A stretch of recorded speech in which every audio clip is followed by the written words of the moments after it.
So ito, order din ng isa na gusto niya medyo malakas, no, pangalaga daw. So ito yung burner na gagamitin natin. So ang butas nito ay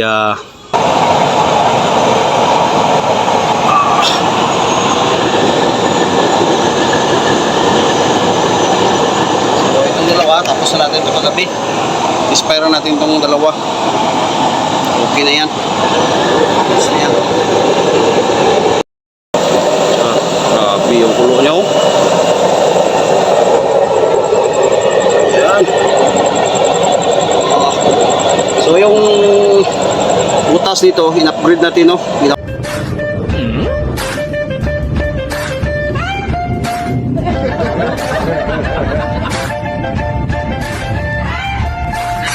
Please subscribe naman guys, maawa kayo sa monkey.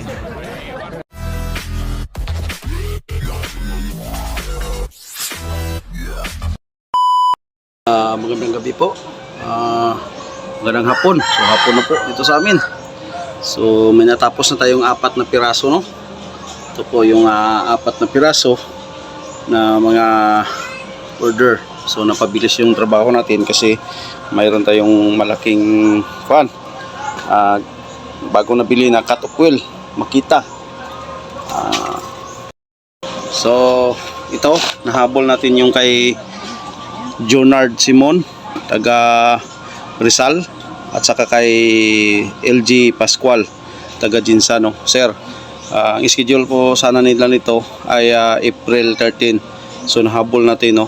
So salamat din tayo kasi mayroon tayong malaking malaking tulong sa atin yung cut of wheel na malaki, no. Bilis lang yung pagcutting namin. At mayroon tayong heavy duty bagong gawa na naman natin. So ito si Nonoy nagbira. Yan, heavy duty namin, no. Yan. Bali ngayon, expire na naman namin to ngayon. Ayan. So expire natin yung dalawa dito. Kasi kahagabi, expire natin yan eh, yung dalawa. So ito naman i-expire natin, no. So wala pang panang oil. So ayan, no. So i-expire natin to ngayon. So ito, natapos na natin yung heavy duty natin. Ayan. So ito yung burner na gagamitin natin. So ang butas nito ay 46 plus 4, bali 50 kasi ni-repair ko ito eh. Kasi yung una kasi medyo mahina siya, no. So pinalakasan natin. Ang ginawa natin 4 na wheel distractor. So 1/8 yung binutas natin na 4.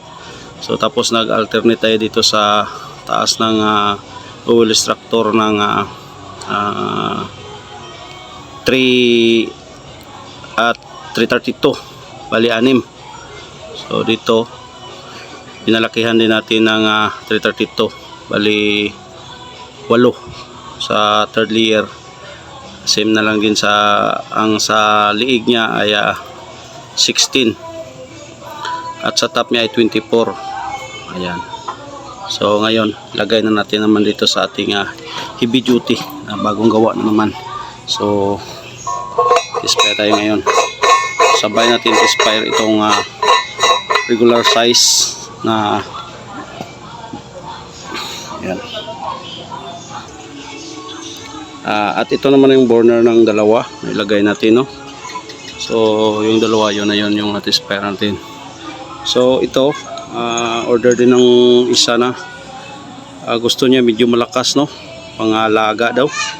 So pero ang problema nito, hindi mo siya masyadong main-in. So main-in mo siya, medyo may dala siyang yellow kasi sobrang lakas eh. So ang ginawa natin dito, yung butas natin dito sa distractor ay 332, tapos 332 din yun sa second layer niya. Sa kabila yung ito, bali yung butas natin dito ay 3 mm. Bali 3 mm sa distractor, 3 mm din yun sa taas. So iba siya, no. Medyo malakas talaga yung ito. So yan, dito natin ilagay yung malakas, doon yung medyo mahina. So ito, nalagyan na natin ng papel at saka krudo. Yan. So sindihan na natin. Yan, i-open na natin yung blower nya.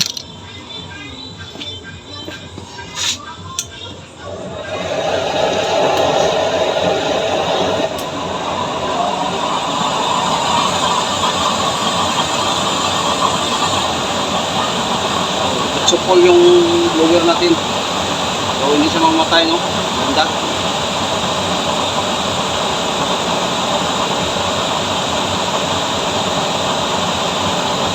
So, lagyan natin ng oil ng tangke para makita natin kung may leakage o wala.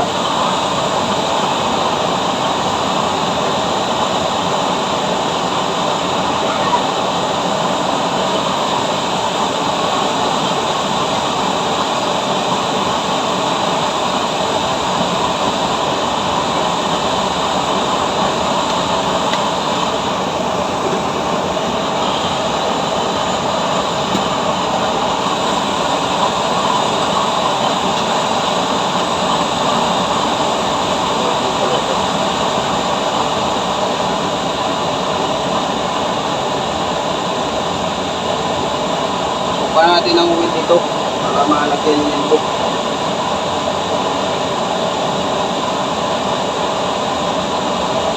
Ayun, lakas, no? Hindi pa natin nalagyan yan ng oil. Puro lang yung ilagay natin dyan. Ubos muna natin yung crudo bago natin siya nalagyan ng oil. So lagyan na natin ng oil yung heavy duty. Sinubos na yung crudo niya. Op, tandaan lang muna na. Mamatay kasi yan kung biglaan. So itong dalawa, hindi pa tayo nagpapasok ng oil kasi mayroon pa silang laman. Okay. Tayo natin yung ilaw niya.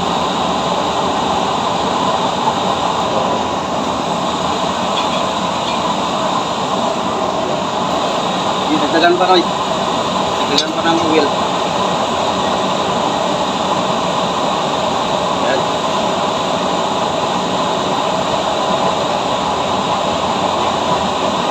Okay. Lagay mo na yung kaldero natin. Tapatong mo na. Okay. Yung puti. Okay. Yan. Yan. So, yan o. Nagbo-blow flame na siya, no? Pa-stop your oil. So, ito rin yung isa. So, kung ito, lakasan. Lakas. Ito.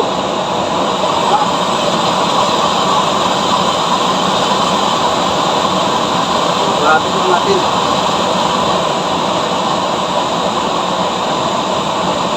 Grabe lang muna natin.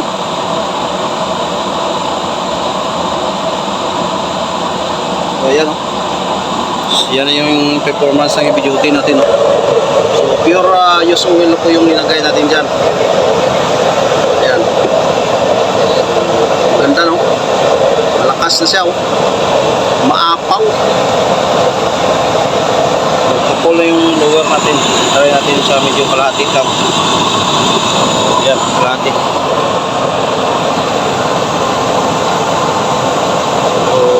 Lagay natin sa medyo kainin pa natin. So yan yung in-in nya. Mamatay yung blower. So lakasan natin. Yan. Ganda. Ito. Ubos na yung oil nya. Lagyan natin ito. Patak-patak na lang tayo dito.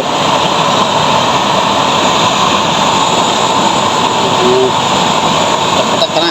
Yan. Ito din. Patak na din.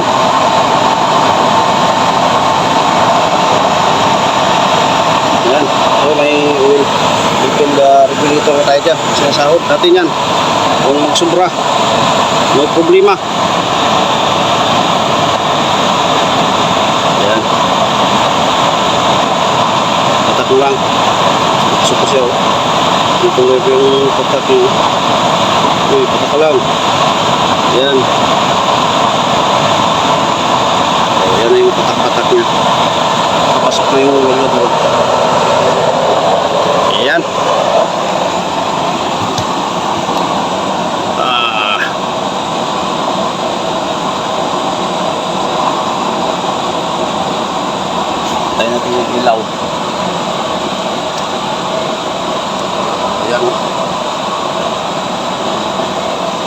lakas oh. Lakasan natin.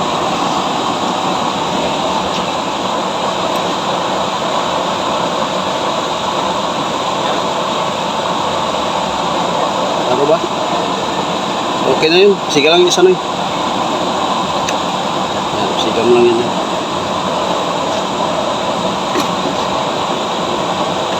Isa natin.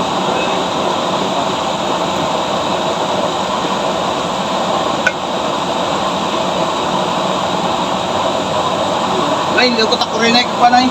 Kaldi rin gamay.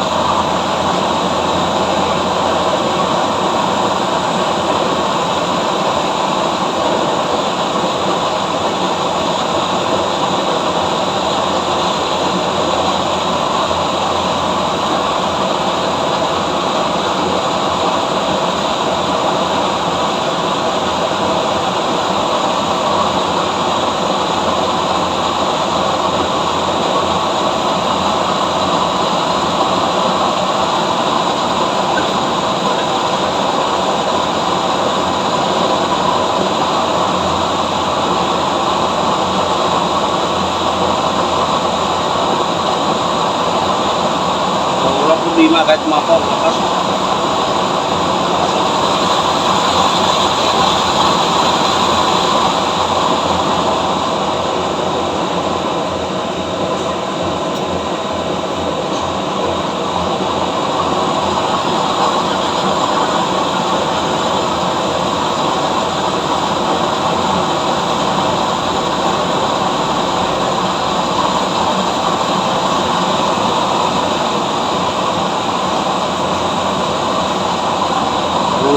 Wala nang wheel, lagyan natin.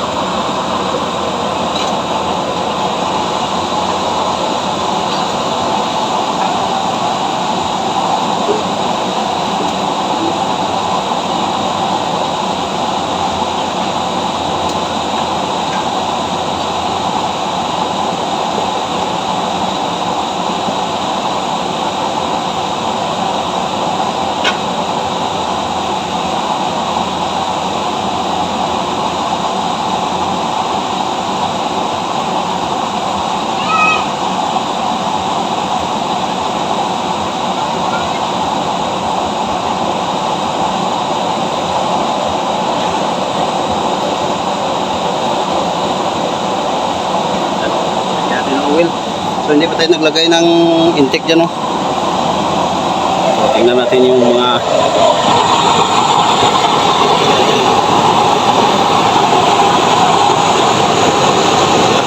pasok.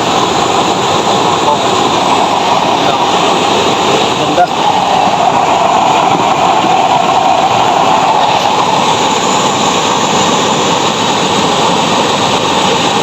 Tingnan lang natin. Kalakasan, grabe kalakasan. Tandaan lang. Kalakasan mo. Opo. Yan. Yung videotin natin, no? Kalakas mo. So, tingnan na lang natin yung kulok niya mamaya. Maganda yung may cut of fuel tayo, no? Bagong bilhin natin. Para mabilis na yung trabaho natin. Nagagawa tayo ng 4 dahil sa katupwil. So,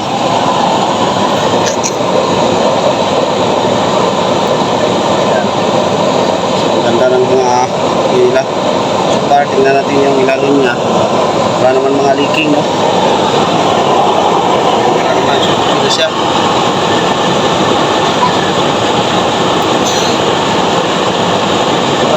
Ganda. Ayos. Lakas, oh. Grabe ang lakas ng ibidutin natin, oh. Lakas niya, lakas.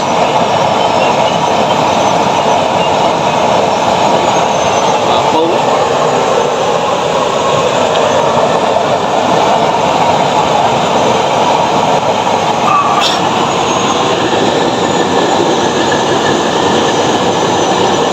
So itong dalawa, tapos na natin ito kagabi.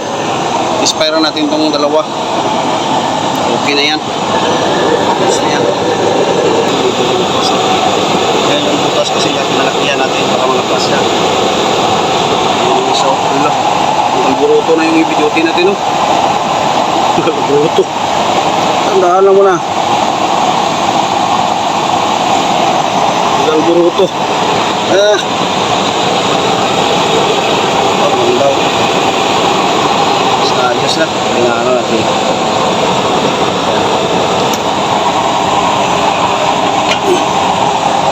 Yan, nagburuto na yung i-videotin natin. Hindi kalakas.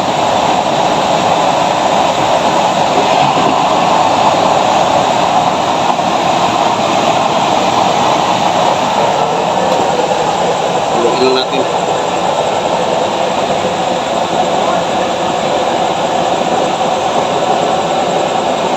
At bulok dito, inainaan lang natin yung ulo.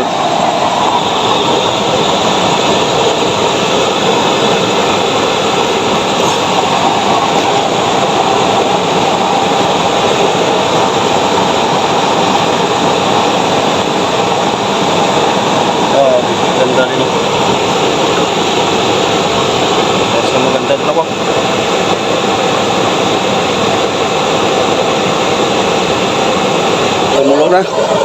Tumulo na yung i-videotin natin, no? Ayan, kita lang yung rodo niya, wheel niya. Yung kulo niya. Allah.